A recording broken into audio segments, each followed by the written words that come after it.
ഇവിടെ ഇവൾക്ക് ഭയങ്കര ദേഷ്യം വന്നാൽ കൊല്ലാനുള്ള ധൈര്യമാണുള്ളത്. എന്നാൽ അവളെ ആ ഗ്രാമവാസികൾ ഒരിക്കലും അവളെ ഒഴിവാക്കില്ല.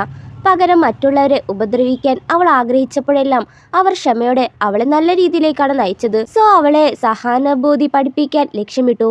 എങ്കിലും അവൾ ഓരോ തവണയും അവൾ ചെറിയ മൃഗങ്ങളെ കാണുമ്പോഴൊക്കെ അവരെ വേട്ടയാടാനായി ആഗ്രഹിച്ചു.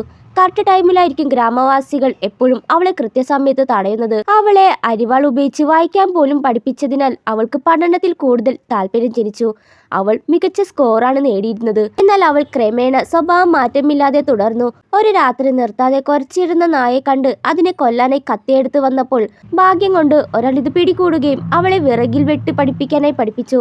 ഇപ്പോൾ അവൾ വളർന്നു വീണ്ടും ഒരു കത്തിയെടുത്തപ്പോൾ അവൾ ആരെയും ഉപദ്രവിക്കില്ലെന്ന് ഗ്രാമവാസികൾക്കറിയാം. അതെങ്ങനെ ശരിയായി ഉപയോഗിക്കണമെന്ന് അവർ ക്ഷമയോടെ അവളെ പഠിപ്പിച്ചിരുന്നു. അവരുടെ മാർഗനിർദ്ദേശപ്രകാരം അവൾ ക്രമേണ പല കഴിവുകളും നേടിയെടുത്തു. ഗ്രാജുവേഷന് ശേഷം അവൾ സ്വയം തൊഴിൽ തുടങ്ങി. അങ്ങനെയിരിക്കെ ഒരു ദിവസം ഒരു യാത്ര കഴിഞ്ഞ് മടങ്ങിയെത്തിയപ്പോൾ അവളെ കണ്ട ഗ്രാമവാസികൾ നാണം കൊണ്ട് പുഞ്ചിരിക്കുമ്പോഴാണ് അവൾ ഒരു കാര്യം തിരിച്ചറിയുന്നത്. അവളെ എപ്പോഴും ശല്യം ചെയ്തിരുന്നൊരുത്തൻ അവൾക്കൊപ്പമാണ് വന്നതെന്ന് അവൾ അപ്പോഴാണ് തിരിച്ചറിഞ്ഞത്.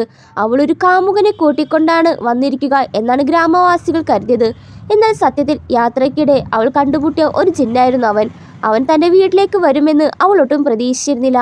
അവൻ അകത്തേക്ക് കൂട്ടിക്കൊണ്ടുപോയി വന്ന് അവനെ ആട്ടിയോടിക്കാനായി ഉപകരണങ്ങളൊക്കെ നീട്ടിയപ്പോൾ പെട്ടെന്ന് അകത്തേക്ക് മുത്തശ്ശി കയറി വന്നു. പക്ഷെ മുത്തശ്ശിക്ക് ജിന്നിനെ കാണാൻ കഴിയില്ല. അവന് അദൃശ്യനായി മാറാൻ കഴിയും. അത് മനസ്സിലാക്കി അവൾ ഒരടി എടുത്ത് അവൻ അടിക്കാനായി പോയപ്പോൾ പഴയതുപോലെ ആകുമെന്ന് പേടിച്ച് മുത്തശ്ശി അവളെ ഉപദേശിച്ച് ശാന്തമാക്കി. അവൾക്ക് മറ്റു മാർഗമുണ്ടായിരുന്നില്ല. അവൾ തന്നെ സ്വയം ശാന്തമാകാൻ അവളുടെ വാച്ചിലെ ടിക് ടാക് സൗണ്ട് കേട്ട് കൊണ്ടിരുന്നു.